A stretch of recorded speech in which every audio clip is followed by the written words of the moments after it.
भारतीय नौसेना का अरब सागर में दबदबा देखने को मिल रहा। भारतीय युद्धपोत आईएनएस सुमित्रा ने सोमवार को अदन की खाड़ी में सोमाली समुद्री लुटेरों को करारा जवाब दिया और 19 पाकिस्तानी नागरिकों समेत ईरानी जहाज को बचा लिया। इन लुटेरों ने मछली पकड़ने वाले जहाज को किडनैप कर लिया था।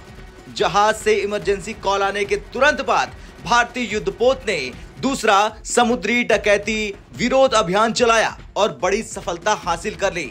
इससे पहले भारतीय नौसैनिक युद्धपोत आईएनएस सुमित्रा ने रविवार को ईरान के जहाज एफवी ईमान को बचाया था। उसके बाद जहाज अल नईमी को सोमालिया के लुटेरों के शिकंजे से छुड़ाया है। ये घटना केरल के कोच्चि के तट से 80 मील दूर अरब सागर में हुई। भारतीय नौसेना के प्रवक्ता ने एक्स पर लिखा कि आईएनएस सुमित्रा ने मछली पकड़ने वाले जहाज अल नईमी पर समुद्री डकैती के प्रयास को विफल कर दिया और 11 सोमाली समुद्री डाकुओं से 19 पाकिस्तानी चालक दल के सदस्यों को बचा लिया। ये कार्रवाई अदन की खाड़ी में कोच्चि के तट पर की गई।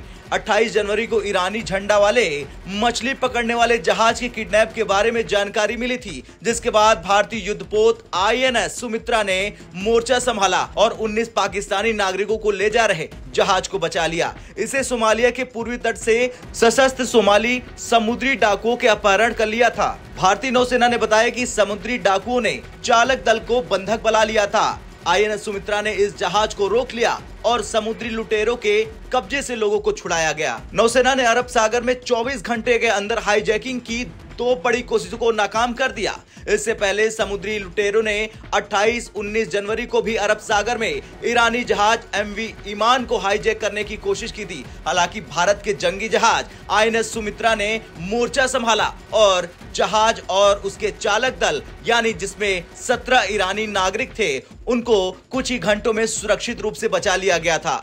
इस ईरानी जहाज में 17 क्रू मेंबर सवार थे जिनका समुद्री डाकुओं ने अपहरण कर लिया था। हाल ही में इंडियन नेवी ने अदन की खाड़ी में 3 युद्धपोत तैनात कर दिए हैं। बता दें कि लाल सागर और अरब सागर के क्षेत्रों में समुद्री लुटेरों का आतंक देखने को मिल रहा। यहां व्यापारिक जहाजों यानी कॉमर्शियल शिप्स को निशाना बनाने के लिए ड्रोन से अटैक किया जा रहा। 7 अक्टूबर 2023 को शुरू हुए इजराइल हमास युद्ध के बाद लाल सागर में ईरान समर्थित यमन के हुती विद्रोहियों द्वारा कई व्यापारिक यानी कमर्शियल शिप्स को मिसाइलों और ड्रोन से निशाना बनाया गया। हुतियों के लगातार हमले की वजह से कई शिपिंग कंपनियों को लाल सागर में संचालन के लिए या तो सस्पेंड करने या रूट बदलने के लिए मजबूर किया गया। व्यापारिक जहाजों पर हाल के हमलों के मद्देनजर नौसेना ने मोर्चा संभाला और जंगी जहाज तैनात कर दिया। अब आपका क्या कुछ कहना है? जिस तरह से 19 पाकिस्तानियों को बचाया गया है उसे लेकर कमेंट कर जरूर बताएं। ब्यूरो रिपोर्ट, भारत तक।